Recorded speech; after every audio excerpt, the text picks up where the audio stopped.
The Louisville Cardinals welcome the number 10 ranked Wake Forest Demon Deacons into Cardinal Stadium on Saturday, 3:30 kickoff time in the Derby City. On today's episode of the Locked On Louisville podcast, we're going to explain why this game is an opportunity for the Louisville Cardinals to completely turn this season around and get the most important win in the Scott Satterfield era. With that being said, let's get right on into the show. You are Locked On Louisville, your daily podcast on the Louisville Cardinals. Part of the Locked On Podcast Network, your team every day. Hey, what's going on, everyone? Welcome into another episode of the Locked On Louisville podcast. I'm your host, Dalton Pence. I'd like to thank LinkedIn Jobs for being the official college football recruiting sponsor across the Locked On College Network. LinkedIn Jobs helps you find the candidates you want to talk to faster. Post your job for free at linkedin.com/lockedoncollege. Terms and conditions apply. As always, I want to say thank you all for making us your first listen of the day. Just a reminder, the Locked On Louisville podcast is free on all streaming services 5 days a week. Your team every day.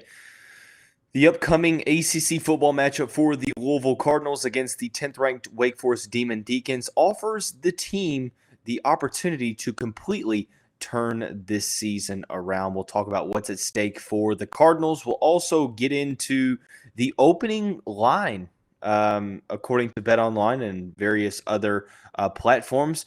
It surprises me.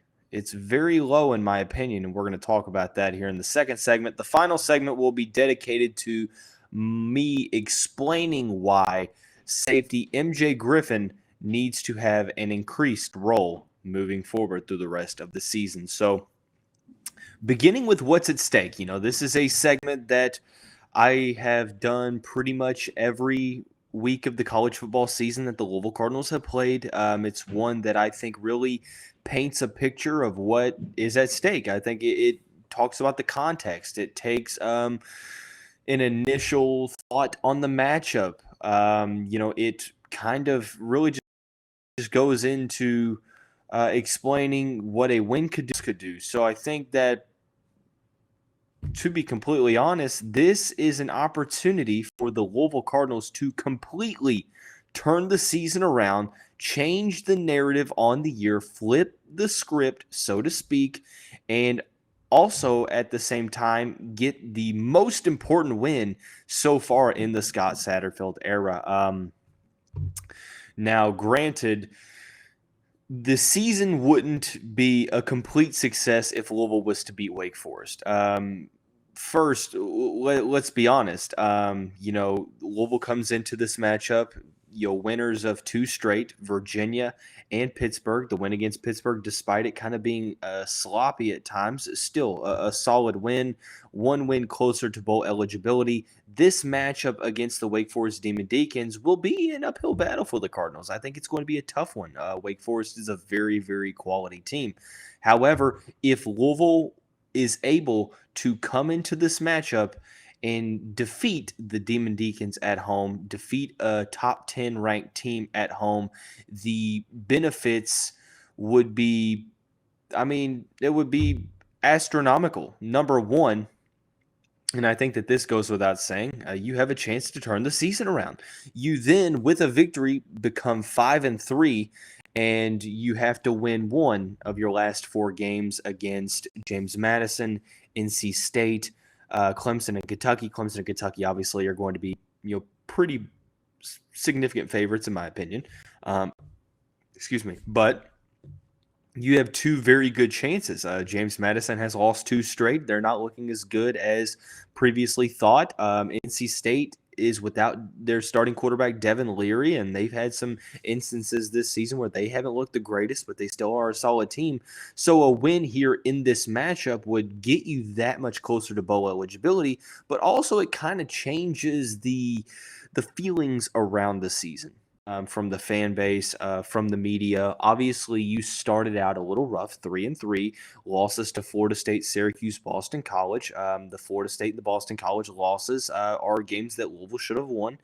And granted, I think that, you can play the shoulda, coulda, woulda game all you want, but at the end of the day, it's all about results, and that's why year 4 has really just been so frustrating, is the fact that you haven't really gotten the results outside of last week against Pittsburgh. When you're 4-3 right now, reality is you probably should be 6-1, but that is what it is. So beating Wake Forest gets you back on track, so to speak. Obviously, it doesn't really take the sting away from the Florida State and the Boston College losses, but it still helps you to continue to try to climb out of that hole that you put yourself in after the Boston College loss. So, and I think that it continually increases the momentum.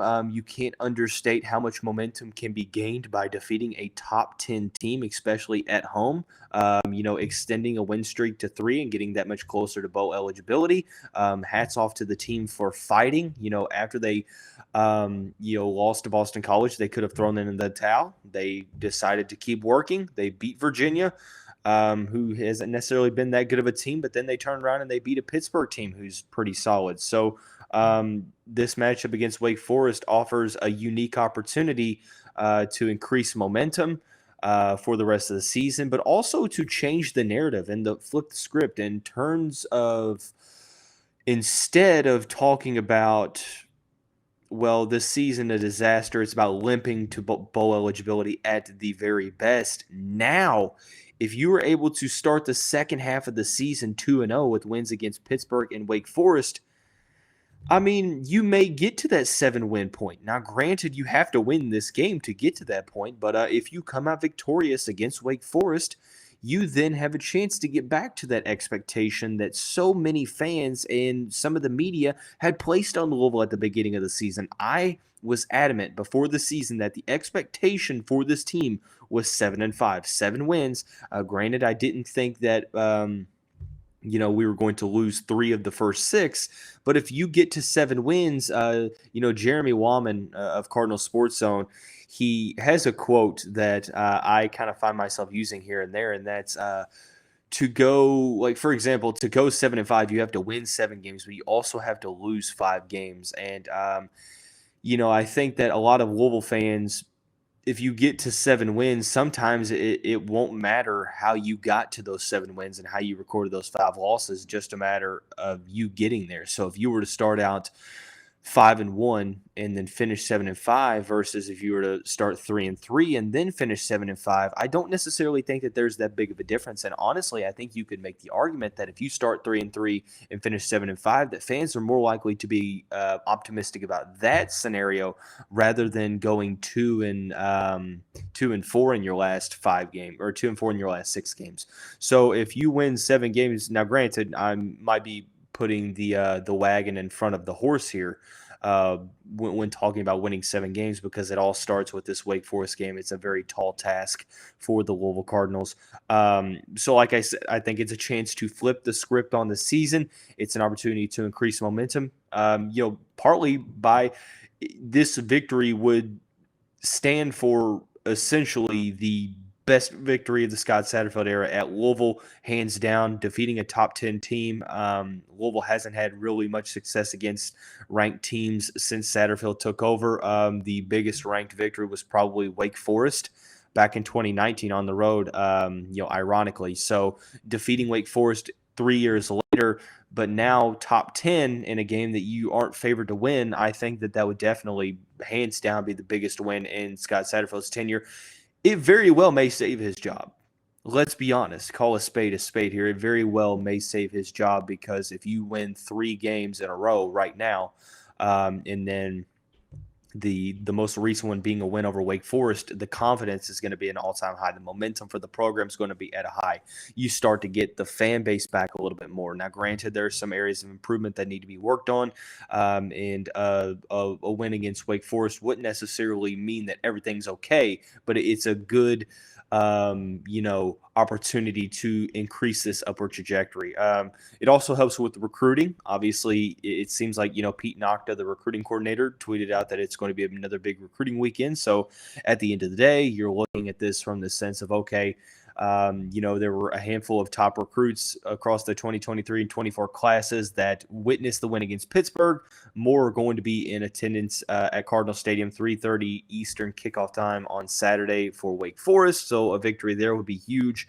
If you were to lose this game, it is what it is, because I don't think many are expecting Louisville to win this game. So if you lose it, it's like, obviously, I think some of the fan base will kind of revert back to their pessimism regarding the season. It's okay, well, we'll be pleasantly surprised if Louisville gets to bowl eligibility. Now, granted, there is that opportunity to do so, but it does become harder because it goes from, winning one more game rather than having to likely beat James Madison and NC State.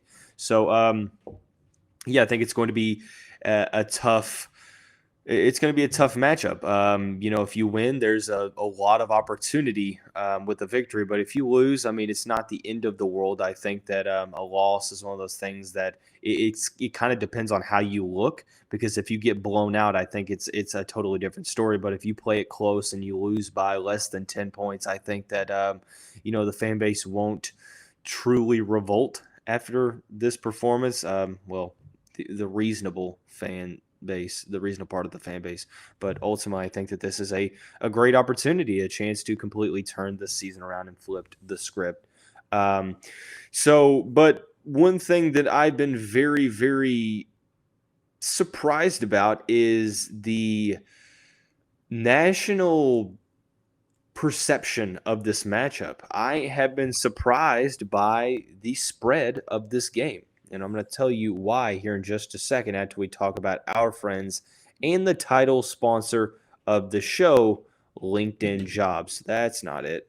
There we go. I need to make sure I remember which one it is. But the days where every new potential hire can feel like a high-stakes wager for your small business. So you want to be 100% certain that you have access to the best qualified candidates available. That's why you have to check out LinkedIn Jobs. It helps you find the right people for your team faster and for free.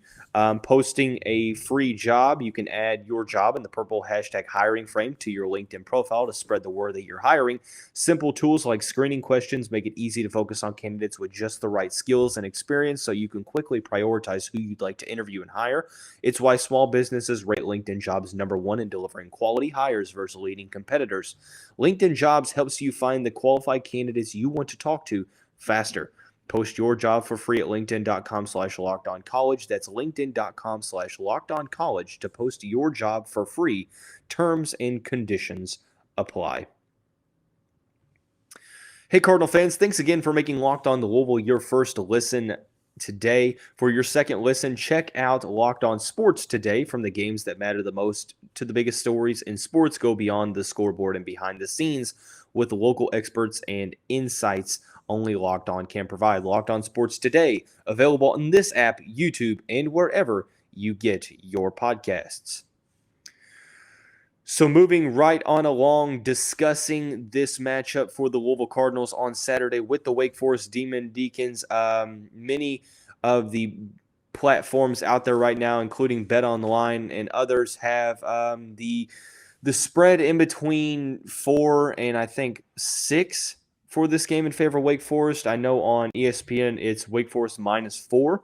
And actually, what's funny is the ESPN Football Power Index has Louisville as a 51.2% likely to win this matchup in the predictor. Now, granted, that hasn't necessarily been the most successful parameter and predictor.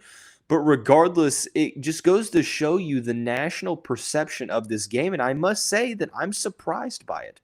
Whether or not it's justified or not, whether or not the spread is justified or not, I'm not saying that I know more than Vegas or I know more than the ESPN analysts or anything like that. I'm just saying that I'm surprised by it. A top 10 team in Wake Forest, goes on the road. I understand that, you lose a couple points, in the betting lines on the road. I get that, but you're playing a 4-3 team that, outside of Pittsburgh probably doesn't have a good win. Well, I guess Central Florida, but that was week 2, and it was a very sloppy performance. So the fact that Louisville is +4 in this matchup, it surprises me. I guess there's one of two things that really come to play here. Number one, and I think that this is probably the least likely of the two, is that the perception of Louisville is a little bit stronger than the local perception, or the national perception is stronger than the local perception. Statistically speaking, offensively, the passing attack is very pedestrian, rushing attack is very solid. Defensively, Louisville's defense is starting to continue to get better and better. They have some performances to where they struggle, but doing a good job of getting after the quarterback. So maybe it's more so the national perception being a little bit different than the local perception, but I think it's probably reason number 2. And maybe it's the fact that, Vegas and company don't feel as if Wake Forest has really proven themselves if through the first, 7 games of their season. And if so, statistically, they're pretty similar to the Louisville Cardinals. You look at what Wake Forest has done, 6-1 on the year. The one loss comes into a 2 overtime loss against Clemson at home, which is it was a very competitive performance. I mean, the fact that they took Clemson down to the wire, Clemson's undefeated. So that goes without saying. The first 3 victories, VMI, Vanderbilt, and Liberty. They beat Liberty by 1 point back on September 17th. So those 3 games, take it as you will. They beat Army by 35, beat Boston College by 28, and Florida State by 10. So they've beaten 2 teams that Louisville has currently lost to. Granted, you can argue that Louisville was better than Boston College and Florida State. They still lost to those 2 teams, and I understand you can't necessarily compare likewise or similar competition, because that's kind of a slippery slope to go down, because it's hard to compare because matchups come into play. Some teams just play bad in certain days, but I'm just really, really shocked that it's only -4. Now, granted, I'm not saying that it should be like 13 points or so, or maybe even multiple touchdowns. I'm just saying that 4 points just seems kind of low for a top 10 team going against a 4-3 squad. Now, granted, this past week, LSU was favored over Mississippi by a point in Death Valley, and Mississippi was ranked 7th. LSU was unranked. So I guess I can understand if it's a trend, but maybe it's a statistical similarity in which people are looking at when it comes to determining this. Now, granted, there's a big difference in points per game. Wake Forest is averaging almost 14 more points per game, but they're allowing 3 points more. They're allowing over 20 yards more defensively. Total offense, Wake Forest is about 20 more yards per game. Louisville is a better rushing team. Wake Forest a better passing team. So maybe it's a mixture of Wake Forest going on the road. Louisville has played Wake Forest solid the past couple seasons. They've beaten them 2 out of the past 3 times, so maybe that's a focus. Maybe it's a matchup thing. Statistically, it's very similar. Perhaps a lot of people aren't sold on Wake Forest like they weren't when the Cardinals played the Demon Deacons early on last season. That was the strength of schedule, but they still have beaten Florida State and Boston College, and they played Clemson tough.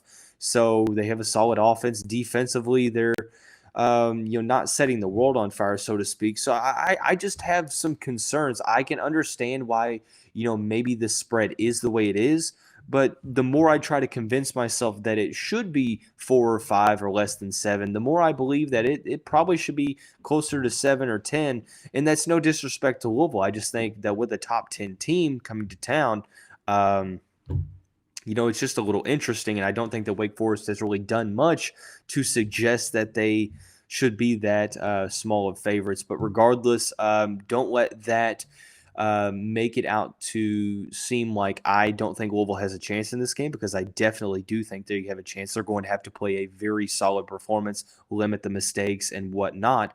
But granted, I think that Louisville is going to have a solid chance in this game. So we'll talk a little bit more about that matchup more in depth on tomorrow's episode. I do want to go a little bit more in depth in terms of the defensive side of things, where I believe that safety MJ Griffin deserves an increased role as the season goes on. And I'm going to tell you why here in just a second after we talk about our friends over at Sweat Block. As I mentioned multiple times over the past couple of weeks, I'm a big recreational basketball player. Now at 24 years old, I have started sweating more than I used to back in high school. The usual deodorant stick hasn't really been very successful, so I tried out Sweat Block, which has antiperspirant wipes that you apply the night before, and the next day I've had a ton of success. The product is doctor created, doctor recommended. If you or someone you love is experiencing sweat or odor, try Sweat Block. Save 20% with the promo code Locked On at sweatblock.com. Also available at Amazon. So moving into the final segment of the show, MJ Griffin, the safety that transferred from Temple last offseason, has had a kind of a journey to get on the field for the Louisville Cardinals. He's appeared in 4 games thus far. I don't think that he's been dealing with any injury issues. I could be wrong. So if I am, please forgive me on that. But regardless, it took a while for him to significantly see the field. First game of action, appeared in the game against Central Florida, also played in Boston College. He had 1 tackle in both of those games, but started to see more and more snaps beginning with the Virginia game, and I think that the production has been pretty solid. Griffin is always or has always been a safety that has been involved in the rushing game, kind of like Quinterio Cole from last season, a big tackler the past couple seasons for Temple. In the past 2 games, he had 5 tackles against Virginia. Also had an interception on, I believe it was a tipped pass. And then Pittsburgh had 4 tackles, 3 solos. He also had interception that he turned into a 28-yard game. So I believe that, even beyond the stat sheet, watching MJ Griffin for this Louisville defense, a secondary that has struggled this season and been one of kind of the concerns throughout the year, I have been very impressed with what I've seen from MJ Griffin. Look, I said before the season that I think MJ Griffin is going to be a guy that plays on Sundays eventually, and I think that we're starting to see some of those signs of solid production. He has solid ball skills to where he does a good job of reading opposing quarterbacks' eyes. Also has a good feel for defending the rushing attack, which is also something that was going to be very welcomed, when you replace a guy like Quinterio Cole, who was one of the leading tacklers for the Cardinals a season ago. MJ Griffin, a bigger safety at 6'1", 210 pounds. I like his ability to complete tackles, something that the Louisville defense as a whole has kind of struggled with. But overall, I believe with the secondary struggles, the decision to play MJ Griffin more should turn into even more opportunity moving forward, because I feel like Louisville's defense is at its best when MJ Griffin is on the field. Presley Meyer of the State of Louisville and stateoflouisville.com made a very good point when discussing MJ Griffin. I think it was Presley, or maybe it was the State of Louisville account on Twitter, basically paraphrasing said, good things happen when MJ Griffin is on the field. And I truly 100% agree with that. I think that he looks solid in the passing game. Obviously, as a safety, a lot of his production doesn't necessarily pop up on the stat sheet, which it is what it is. But I think that he's been solid in rushing defense, but also creating turnovers as well. In the past couple of seasons, you think, oh, Louisville's doing a good job of creating turnovers. Well, the past couple of years, that just hadn't been the case. And this year, it's different. And in his first 2 games where he's playing significantly, he has an interception in both games. Now, granted, I'm not saying that trend is going to continue, because creating turnovers like that. I mean, if you're expecting MJ Griffin to have a Gerard Holloman type into the season where he has an interception damn near every game, I think that that's a little bit unrealistic to suggest. But man, I think that MJ Griffin at the safety position alongside maybe splitting time with Kendrick Duncan Jr. Or Josh Minkins, depending on what Brian Brown and Wesley McGriff have kind of visioned for him in terms of his role. Whatever may have you, I think that at the least he needs to be playing a majority of the snaps. He needs to be one of those guys in the back end of that defense that is playing a good amount. I know that you have a veteran in Kendrick Duncan Jr. He struggled a little bit. Josh Minkins Jr. has, been solid, but MJ Griffin, I think, has truly deserved an increased role moving forward, and I would like to see him play some solid snaps against one of the most efficient passing offenses in the country, led by Sam Hartman of the Wake Forest Demon Deacons. So, talked about what this game or what's at stake in this game, why the spread kind of surprises me, but also why MJ Griffin needs to see some more snaps. So we're going to dive into some recruiting talk tomorrow, some basketball talk, some football recruiting talk as well. Before we get out of here, I do want to give another shout out to Locked On Sports Today. Be sure to check that out. All of the best games, all of the biggest stories, instant reactions, whatever may have you, available on the Odyssey app, YouTube, or wherever you get your podcasts. But that's going to wrap up this Wednesday edition of the show. Everyone have a great day. We'll see you right back here tomorrow.